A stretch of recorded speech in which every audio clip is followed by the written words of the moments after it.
If you enjoy Shipchat or any of the other content I produce on this channel, then consider becoming a member, as this really helps support the channel and give me a more consistent income. Thank you very much. Right, today we're going to be talking about the Condor Class, or as it's perhaps better known, the Maquis Raider. Now, it's an interesting ship first and foremost because while it's a Federation ship, it's not a Starfleet ship, and we don't often see that. Most Federation ships that we see are Starfleet-operated ships, but this is a completely civilian design, and that's very rare, and it is quite different from the Starfleet designs that we see, so it does do a good job of distinguishing itself compared to something like the Raven, which was much more based on the Starfleet style. But first and foremost, we'll cover its behind-the-scenes origins. So, the Condor was built originally for the episode Preemptive Strike in Next Generation. Now, in this form, it was built as a smaller two-person fighter. It's the one Ensign Rowe uses to steal medical supplies from the Enterprise. And you can see on the model, it's got a larger cockpit-style window. This was built by Greg Jane from TNG, but it was based on Jim Martin sketches. Jim Martin mostly worked on Deep Space Nine, so it was a sort of imported design from Deep Space Nine, because of course they were planning on doing the Maquis at the same time. You see a lot of crossover there and cross-collaboration between the two shows. And it was, as I say, it was a smaller fighter version, more probably around 30 meters, similar size to the Peregrine. Then it was redone for the pilot of Voyager as the Valjean. That one is redressed to be a larger ship. You've got a different style cockpit. You've got a larger sort of set of individual windows. It was overall upscaled to about 50 meters, 50-60 meters where it sits. And then that model was used extensively in Deep Space Nine, actually used more than the Peregrine, which was interesting because the Peregrine, I believe, was we'll find out, but I believe it was a native DS9 design, but it saw more appearances in Deep Space Nine than it did Next Generation. This was a completely practical model, but then a CG model was created for the official Starships collection, which is used by Eaglemoss as the main source. The two are very similar, but obviously probably slight detail differences if you can pick them out, but it's going to be very small. But that's its behind-the-scenes history, and really it just goes to show how, you had multiple Star Trek shows back then collaborating and working together and swapping different bits of different props. So that's very interesting. Anyway, in universe, it started life as a civilian courier ship, and it was known as the Condor.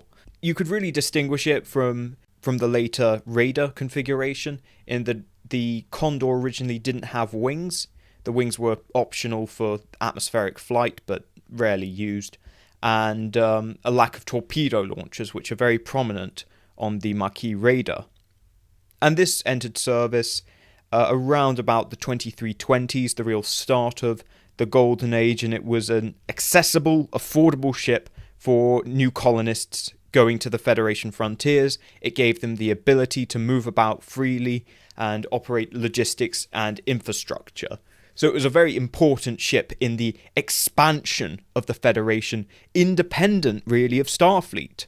At this point, Federation colonists are going out at a rate far faster than Starfleet can even keep pace with them. Starfleet cannot keep pace with a lot of these colonies that are just popping up all over the quadrant, and of course that does cause them trouble a little bit later with the various border conflicts. So arguably this ship is responsible for that, because it just enabled Federation civilians to just go where they want and set up shop wherever they wanted. And, oddly enough, certain alien races didn't take too kindly to that.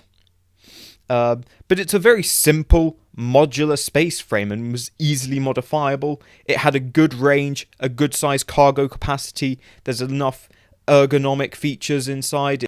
It's got enough size to support a crew over long distance travel. In terms of scale, it's larger than a runabout, so you have a lot of space in there, and a lot of amenities that you'd need for a long distance voyage. So in that respect, it's very useful. Again, it's got that cargo space, and it's got all sorts of other applications.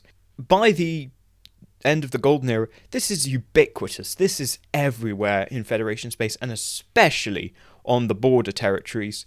It is just the most common ship you would see. It's small, it's affordable, but it's big enough to carry a decent level of cargo and have good utility. As I mentioned before, because the Federation colonists spread out so far, they ended up causing border conflicts with a lot of alien species.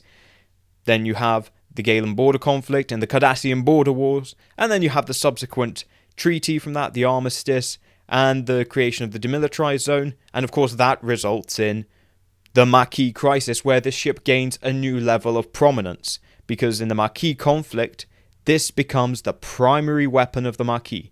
It gets reconfigured and modified into the Maquis Raider. This was probably the most common ship used by the Maquis. Now, on the subject of the modifications, it's quite a suspiciously Klingon design by the end of this process. I wonder how this happened. It strongly resembles a bird of prey. So these start appearing in 2371. The armament consists of 2 phaser cannons on the wingtips. These are very powerful, but older, but they were often upgraded with newer technologies. And 2 torpedo launchers. Now, emphasis here is on launchers. Yes, the Peregrine could carry torpedoes in underwing pylons, but the torpedoes would be unaccelerated. So they would they'd be more like bombs than they were torpedoes. They would just kind of drift towards the target at a pretty slow rate.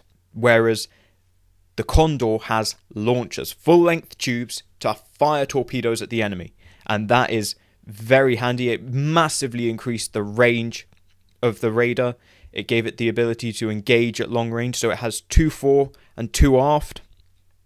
Not that it has a particularly large complement of torpedoes, but when you can engage at that long range, particularly in numbers, that's very helpful. And so what it really gave the Condor the ability to do was serve as a long-range deep space strike ship. It can go out, it can hide in deep space if necessary, and go a long way, far farther than other Maquis ships, and strike targets. It was a very effective gunship. It was the main source of sort of fire support in any kind of Maquis raiding party. That would be the thing that really did the damage. It wouldn't necessarily be the smaller fighters. Those would distract the enemy, while this larger gunship would fly in with these long-range torpedoes and do the damage. And as part of that, they generally operated in smaller units, such as pairs. So whereas you might have 3 or 4 Peregrines, with the Condor, because of its larger size and greater firepower, you're looking at maybe just 2, just to support each other. Now, when operating in a pair, it was quite formidable. These were dangerous vessels. Its main adversary in the border conflict was, of course, the Cardassian equivalent. It was the Hideki, which was a little bit bigger, and certainly one-on-one, the Hideki was a far more dangerous design. Again, in numbers, the Condor could really do damage. Could certainly present a match for the Hideki if well utilized. Now, of course, that wasn't their preference. They'd rather not engage Hidekis. They'd rather not engage anyone. They'd rather bypass that and attack their true targets. So generally, they would go for cargo ships and smaller starships. Because the Maquis Raider is larger, it's not so great for attacking large starships because it is easier to hit. It is slower and less maneuverable. And that's why, so if they were going to attack a large starship, they'd only do it if they were supported by smaller, more agile fighters.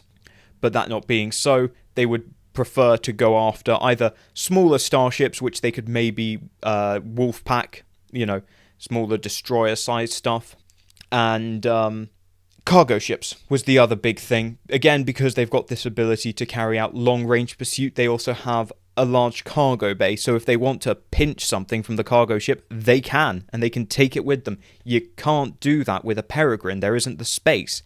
But on a Maquis Raider, there's plenty of space to secure those captured supplies, and that is, of course, very important when you are a guerrilla force. So it was very useful in that respect, in sustaining the insurgency. It was also very frequently used, again, for its long-range firepower and ability to go long distances.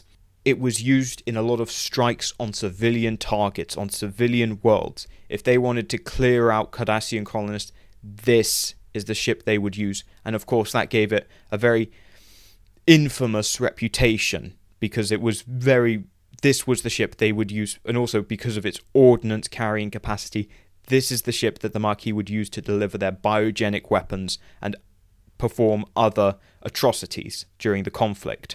So this ship really is the essence of the Maquis, condensed. They would have other ships, and arguably other ships that were more successful, but this really was their primary starship, and it was responsible for the start of the insurgency, sustaining the insurgency, and carrying out some of their most devastating attacks. So the two really became synonymous, and this kind of had an unfortunate effect for the wider use of the Condor platform, because it became so linked with the Maquis and had such a bad image in many respects. It was superseded by stuff like by civilian derivatives of runabouts.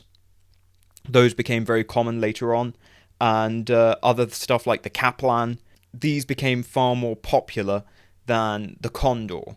Now, equally, compared to something like the Kaplan, which is very much a conspicuous thing, the Condor still had a better internal layout. The Kaplan has this big open plan deck.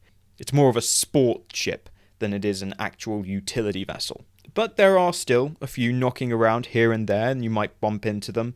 But they really are a bit of a statement. If someone is flying around a Condor Class ship, they're clearly trying to make a little bit of a statement.